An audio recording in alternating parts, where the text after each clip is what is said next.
slants a right hand.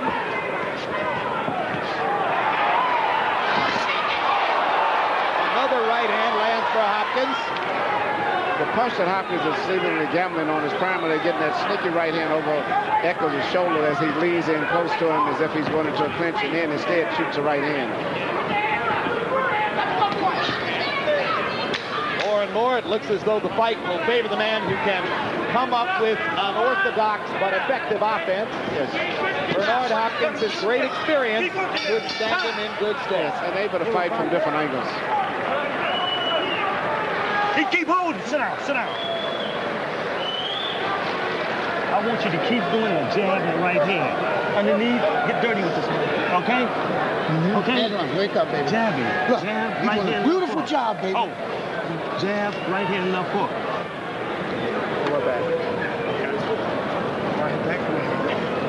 You'll pick him off, son. You'll pick him off. Now you're getting that left hand to work right. Do what you know how to do best. That's her right now. Just stand there.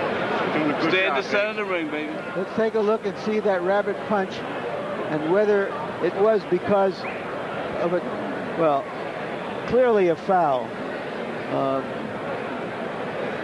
This was not a case of Bernard Hopkins or Echols turning away from him in mid-punch. Yep, you're right. Then he couldn't stand it. That was clear on the replay.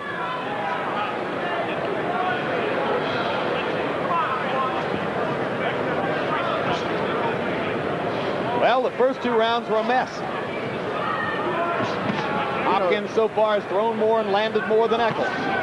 But you have two punches in your steel, which means this fight's going to be exciting until it ends. It's not going to be any moment that either one of these guys could relax. Right hand lands for Echols.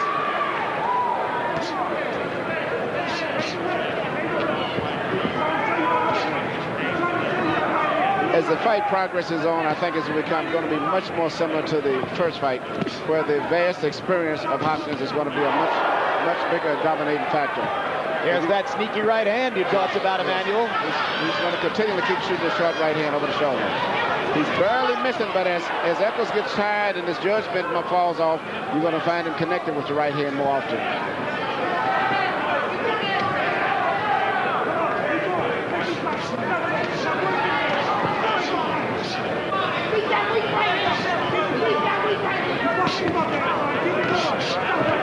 Good quick left by Hopkins, and he makes Echols miss.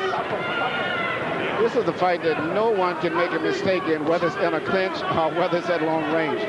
Both guys are punching active punches, a lot of power, but as the fight goes on, I can see more and more that Hopkins is going to take a wider and wider advantage going down the stretch.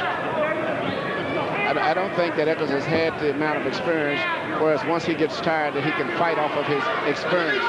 Whereas Hopkins will do things instinctively, I think, after he gets tired, simply because of having had so many professional fights. Hopkins with 40 fights. Yeah, 40 fights, most of them at the championship level. Yes. What kind of fighter would Echols be if he had come to the Kronk gym when he was 17 or 18?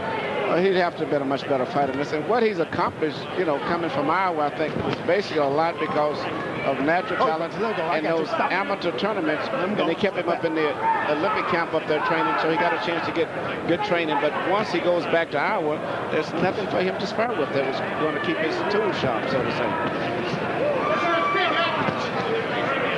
James Tony left Davenport, Iowa, moved to Southern California, trained with Joe Goosen. Michael Nunn, excuse me. Eventually, Nunn lost his middleweight title and was knocked out by James Tony. That's right, when he finally went back to Iowa.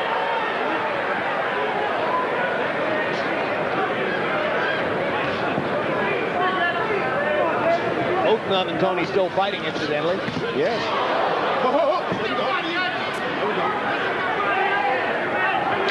Now Echols is constantly turning his back into Hopkins. Stop punching. Inexperience. Inexperience is an amateur move.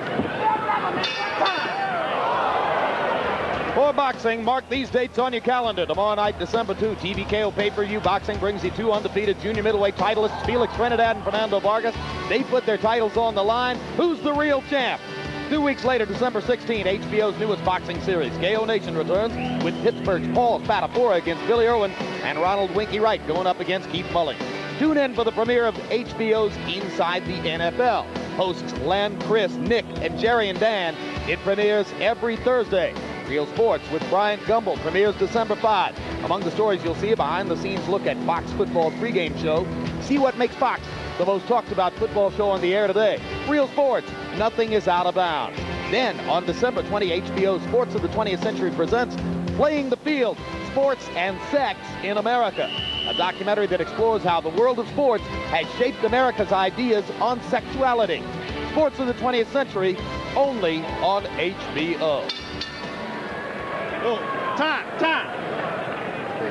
All right, good, timer, let's go. Echols has a skirt over his trunks.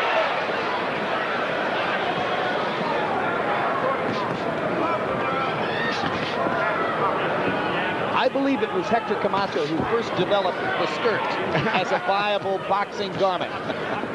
Harold, how do you have it so far? Okay, Jim, I got a 29-28, 2 rounds to 1. Bernard Hopkins. He easily won the first 2 rounds with a lot of clean punches, but then he just gave the 3rd round away. He didn't punch. Eccles just came out and jib, and Bernard waited. I don't know what he was doing in the 3rd round. And I got to tell you something, Jim. I don't want to belabor a point, but a rabbit punch could really be fatal. You can't hit a guy in the brainstem, in the back of the head, the lower part of the brain or the upper part of the neck. It's absolutely very, very dangerous. It wasn't that hard a punch, but yes, it is dangerous to land one in that location. There was a terrific straight right hand by Hopkins. The right hands are starting to find the range now. Yep, that right hand was right on the money. And at this stage here, Hopkins seems to be a little bit more mentally alert and refreshed than Eccles.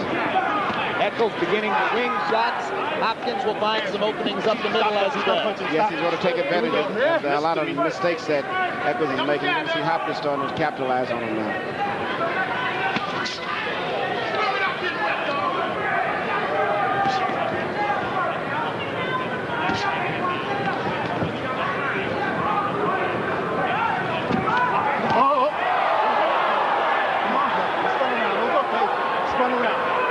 I think at this stage, the referee seriously will have to look at possibly taking some points.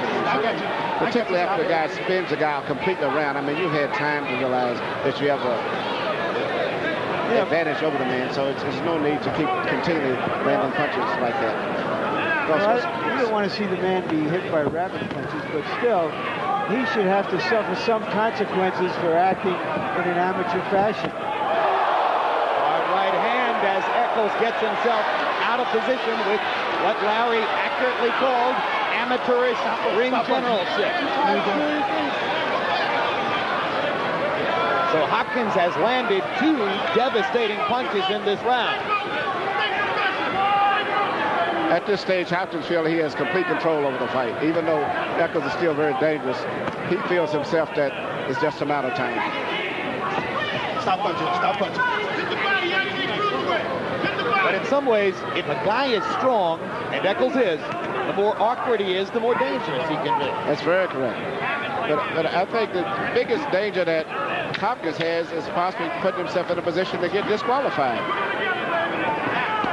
Although since Tony Weeks hasn't penalized him yet, you figure he's a distance away from that. That's right. If he continues to keep hitting him, as soon as he gets him to turn around, sooner or later the referee's going to start taking a point.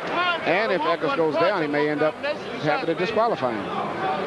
Okay, you with me? Be with me, son. Be with me. Be with me, son. Be with me. Okay, I don't want one punch. I want combination of punches, son. Don't worry about one shot. Run them shots inside. Run them in there. Round 5. I love round 5. One of your favorites, huh? I'll tell you what, round 6 won't be bad either. Suck it up. You understand? And you see the man is showing you the right hand. Don't pull back from it. Antoine, if he gets you on the ropes like that, pull the inside referee ain't calling no points, okay? So you hit him in the back of the head, too, okay? You gotta get... Bernard Hopkins throws that right hand from every place in the ring. Stay in your corner, Bernard. Stay in your corner. Stay in your corner. Eccles paid for turning 90 degrees away from him, right into the punch. And by CompuBox numbers, Hopkins landed 54% of his power shots in that last round. Emmanuel, you talked about the possibility of Hopkins, who's in control of the fight, getting himself into a position where he could be disqualified. Last fall in Detroit, when your man Prince Nassim Hamed body slammed